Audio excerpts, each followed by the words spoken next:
pada tanggal 9 Zulhijjah para jemaah haji kita akan menunaikan wukuf di Padang Arafah. Ternyata jemaah sekalian, inti pokok punjer ibadah haji kata Rasulullah adalah al-hajju Arafah, yaitu wukuf di Padang Arafah. Kenapa demikian jemaah sekalian? Karena memang secara syar'i formal rukun haji adalah wukuf di Arafah. Ketika wukuf di Arafah ini tidak dilaksanakan, maka batallah ibadah hajinya. Tidak seperti syarat-syarat yang lain. Wajib haji misalnya melontar jumrah mungkin bisa diganti dengan yang lain atau bisa diganti dengan dam. Begitupun sunnah-sunnah rukun atau wajib haji yang lain. Tapi untuk wukuf di Arafah, maka ketika tidak menunaikan, batallah hajinya. Nah, jamaah sekalian rahimakumullah, ini menggambarkan bahwa puncak kehidupan manusia ada di dalam intisari filosofi makna wukuf di Padang Arafah itu sendiri. Wukuf artinya berhenti jamaah sekalian. Orang hidup ini ada satu tempat pemberhentian. Ketika dari alam azali menuju alam hamli, kita berhenti di alam kandungan. Ketika dilahirkan di muka bumi, kita berhenti di muka bumi, hidup di dunia ini yang fana ini, singkat dan sesaat ini. Lalu kemudian nanti pada akhirnya kita berhenti dalam satu ajal, yaitu sebuah kematian. La yastakhiruna sa'atan wa la yastaqdimun. Tidak akan bisa dimajukan atau diundurkan sedikit pun ketika batas ajal berhenti dalam kehidupan kita. Lalu kemudian nanti di akhirat jamaah sekalian, pada akhirnya puncak berhenti kita adalah di surga atau di neraka. Na'udzubillah summa na'udzubillah. Mudah-mudahan kita semuanya nanti pada akhirnya puncak pemberhentian kita adalah di surga, khalidina fiha, selama-lamanya. Amin ya rabbal alamin. Nah jamaah sekalian rahimakumullah, kemudian makna Arafah itu sendiri secara etimologi jamaah dari kata Arafah.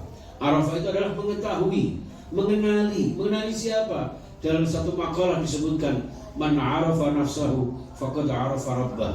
Barang siapa yang mengenali siapa dirinya, maka akan mengenali siapa sang penciptanya, siapa Tuhan yang sesungguhnya. Ketika kita diajak berjanji oleh Allah Subhanahu wa taala, ketika alamul hamli, ketika roh ditiupkan, lalu kemudian Allah menegaskan, mempertanyakan kepada kita, alastu bi rabbikum? Qalu bala syahidna.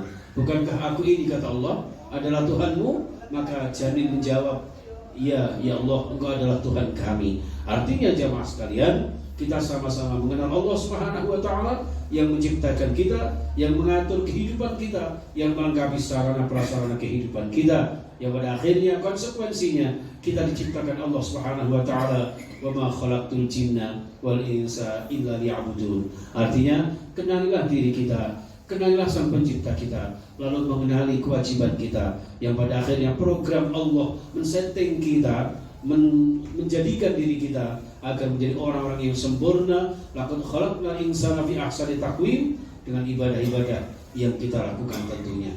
Nah jamaah salat Jumat yang insyaallah dimuliakan Allah Subhanahu wa taala, dalam makna yang lain jamaah sekalian, Arafah merupakan gambaran bahwa kita hidup di dunia tidak hanya sebagai makhluk ritual, tapi juga makhluk sosial. Kita tidak mungkin hidup sendiri jamaah sekalian, sehingga mengenali diri kita, mengenali lingkungan kita, lingkungan keluarga kita, lingkungan masyarakat kita, bagaimana kita berbangsa dan bernegara, sehingga wajib kita menjaga ukhuwah. Innamal mu'minuna ikhwah, bahwa kita khususnya orang-orang beriman adalah bersaudara. Kita diciptakan Allah Subhanahu wa taala menjadi umat Rasulullah sallallahu alaihi wasallam ini. Ternyata pada akhirnya begitu indahnya Allah menegaskan, wa ma arsalnaka illa rahmatan lil alamin. Kami utus engkau wahai Muhammad dengan membawa umat panjenengan wahai Muhammad adalah untuk menebarkan kasih sayang dengan penuh rahmat. Nah jamaah sekalian rahimakumullah, untuk jamaah sekalian, Arafah yang merupakan gambaran jutaan jamaah haji berkumpul di satu tempat yang sama, dengan kalimat-kalimat thayyibah yang sama, dengan tujuan niat yang sama, semata-mata untuk meraih ridha Allah Subhanahu wa taala, menggambarkan bahwa kehidupan kita memang tidak sama.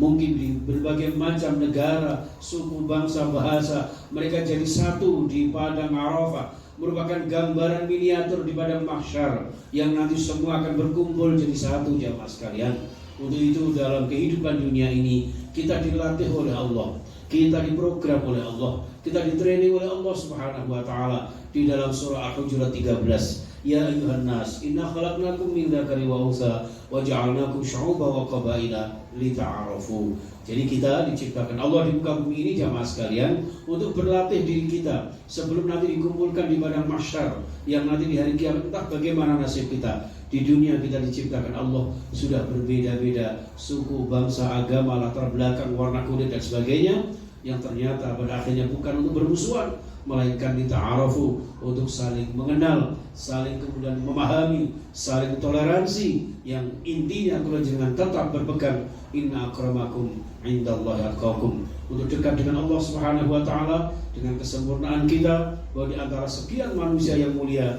ternyata tidak ada yang paling mulia kecuali orang-orang yang bertakwa kepada Allah Subhanahu wa taala. Untuk itu jamaah sekalian rahimakumullah, melalui pesan indah Allah melalui wukuf di padang Arafah ini, marilah kita ketahui diri kita, ketahui lingkungan kita dalam bermasyarakat kita, kemudian kita sama-sama mengetahui bahwa Arafah adalah kita bagaimana mengenali diri kita bahwa kita ini minallah, kita ini dari Allah.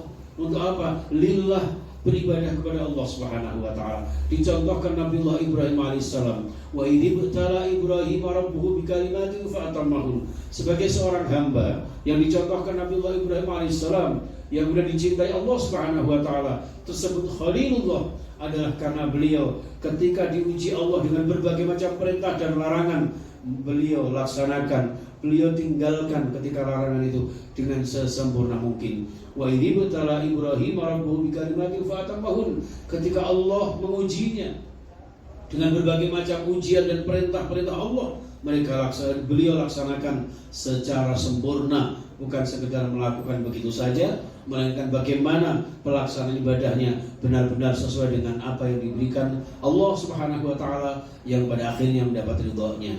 Inilah jamaah sekalian yang kita contoh, sehingga nanti ketika kita diuji Allah Subhanahu wa taala dengan perintah dan larangan, kita sampaikan, kita terima dengan sebaik-baiknya, yang nanti kita yakini semua akan kita bawa kepada ilallah, kepada Allah Subhanahu wa taala. Karena bagaimanapun juga diri kita, hidup kita adalah inna lillahi wa inna ilaihi raji'un. Kita milik Allah, kita beribadah untuk Allah, karena nanti kita akan kembali kepada Allah, agar kita senantiasa menyadari bahwa hidup ini tidak akan terulang kembali di dunia ini. Kita akan mempertanggungjawabkan di akhirat nanti. Untuk itu hidup yang sekali ini jadikan sebagai tempat bercocok tanam yang nanti kita panen di hari kiamat yang akan datang, agar masa depan panjenengan semakin cemerlang. Dengan itu Allah Subhanahu wa taala barakah fid dunya wal akhirah.